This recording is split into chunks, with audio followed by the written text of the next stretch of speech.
Masjid Al-Mubarak terletak di Desa Kacangan, Kecamatan Brebek, Kabupaten Nganjuk, Jawa Timur, atau tepatnya berada di samping kantor urusan agama Brebek atau di depan kantor Pegadaian Brebek. Lokasi masjid ini kurang lebih 9 km dari kota Nganjuk ke arah selatan. Masjid Al-Mubarak ditetapkan sebagai situs cagar budaya Nganjuk yang dilindungi oleh Undang-Undang Cagar Budaya. Masjid ini didirikan pada tahun 1745 tahun Jawa atau tahun 1818 Masehi, semasa pemerintahan Raden Tumenggung Sosrokusumo atau yang lebih dikenal dengan Kanjeng Jimat. Raden Sosrokusumo adalah bupati pertama di Kabupaten Nganjuk yang makamnya berada di lingkungan masjid tersebut. Tahun pendirian masjid tersebut sebagaimana tertulis pada Condro Sengkolo yang tertulis pada tembok kiri dan kanan mihrab masjid yang berbunyi ADG Masjid Ing Toyo Mirah dengan sinengkalan Toto Caturing Pandito Hamandangi. Bila dibaca menunjukkan angka 1745 tahun Jawa atau tahun 1818 Masehi. Pada saat didirikan pertama kali, atap masjid masih menggunakan ijuk dan lantainya berupa katel. Dibuat dari campuran tanah liat dan kapur, serta konstruksi bangunannya memakai kayu jati tanpa menggunakan paku. Pada tahun 1950 direnovasi. Tembok yang dulunya belum diplester mulai diperbaiki dan diplester. Lantainya pun juga ditegel dan atapnya diganti dengan genteng. Kembali pada tahun 1985 dibongkar dan dilakukan penambahan bangunan. Pemugaran meliputi ruang induk dan kedua serambi. Sedangkan di depan masjid dibangun menara untuk azan setinggi 10 meter, tempat wudhu dan pagar depan sepanjang 35 meter. Arsitektur bangunan menyerupai pura. Ornamen ukiran yang tidak didominasi oleh kaligrafi tulisan Arab, melainkan gambar naga dan ciri khas ukiran pura lainnya. Pengunjung juga bisa menyaksikan penopang kayu usuk atau reng 4 persegi panjang yang merupakan ukiran tembok khas bangunan Hindu. Di dalam masjid juga dilengkapi bangunan mimbar berukir berbahan kayu jati. Hampir setiap bagian kayu terdapat ukiran yang indah. Lebih-lebih setelah diperindah dengan warna keemasan yang menonjol, menambah keindahan bangunan mimbar. Di 4 sisi mimbar terdapat sengkalan dengan tulisan huruf Arab berbahasa Jawa. Tampaknya, sengkalan tersebut menyebutkan tahun pembuatan bangunan mimbar. Terlihat bahwa bangunan masjid tersebut menggunakan model tajuk lawakan lambang teplok di mana tiang utamanya menopang langsung atap. Keempat tiang penyangga atau soko guru bangunan masjid berbahan kayu jati bulat besar menjulang hingga mencapai ujung. Sedangkan bangunan serambi menggunakan atap limasan yang disebut limasan Trajumas.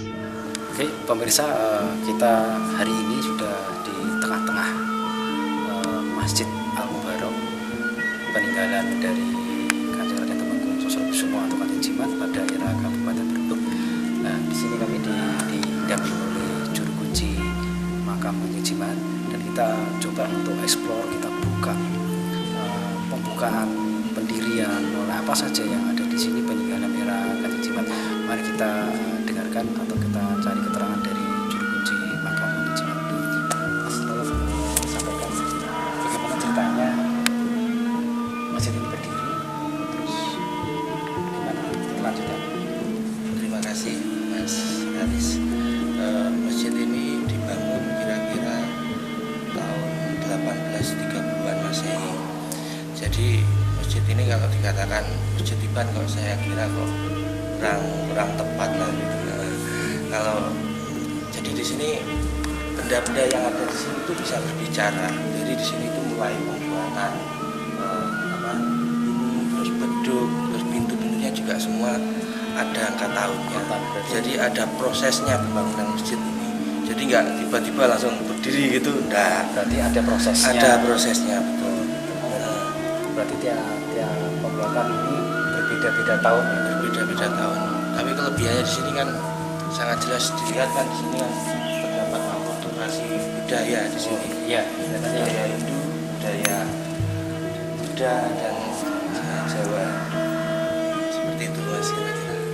mungkin masyarakat sering datang ke sini itu biasanya apa yang dibicarakan tentang sejarah masjid ini? Mereka di sini ya itu mas kebanyakan pergi ke masjid Tuban gitu, padahal kan memang di sini memang benar-benar tinggalan Kanjeng Jimat, jadi memang beliau itu berjuang bangun ini gitu loh mas. Berarti kalau kita lihat kita baca Catra Sekali ini kelihatannya antara pembuatan masjid, pembuatan mimbar, pembuatan gedung kelihatannya tidak semuanya sama. Tidak, berarti ada perbedaan. Ada perbedaan. Jadi kira-kira masjid ini dibangun ya kira-kira 1 tahunan lah prosesnya. Tahu Iya. kalau itu berjalan dari setelah data dokumen Iya, meninggalnya Iya. Kanjeng Jimat sama yang dari prasasti Iya. masjid. Iya.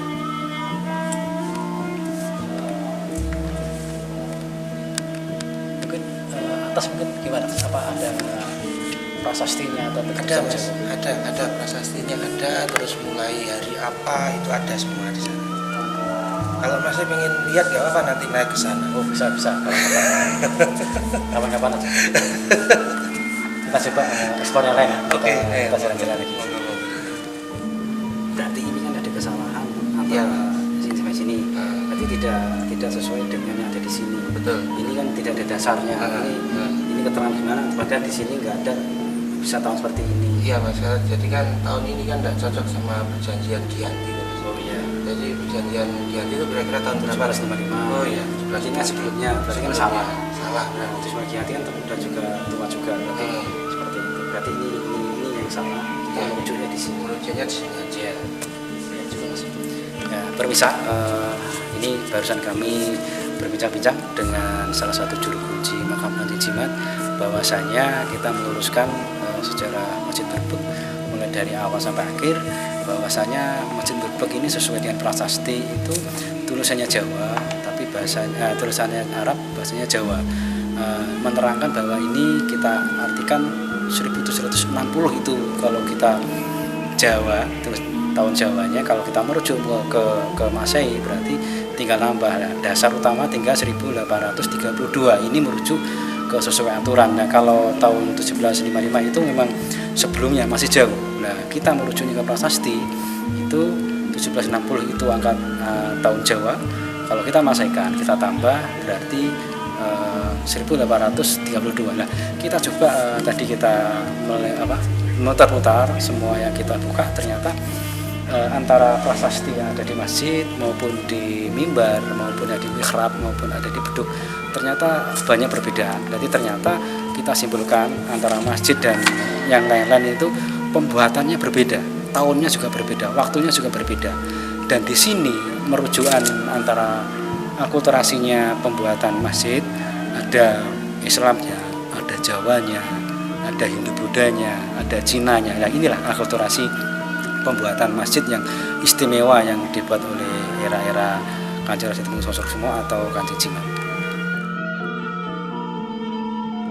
Masjid ini berdiri di atas tanah seluas 2.835 meter persegi dan merupakan tanah wakaf dari Raden Tumenggung Sosrokusumo. Berdasarkan cerita masyarakat setempat, dulu di tanah ini terdapat yoni dengan patung wanita yang diperkirakan adalah Dewi Durga. Namun, patung ini kini sudah tak ada lagi. Hanya tinggal yoninya yang masih berada di halaman masjid ini. Yoni dimanfaatkan sebagai bencet, yaitu alat tradisional penunjuk waktu dengan mengandalkan sinar matahari. Bencet ini disebut juga sebagai jam matahari, sehingga masjid ini dikenal masyarakat sebagai Masjid Yoni.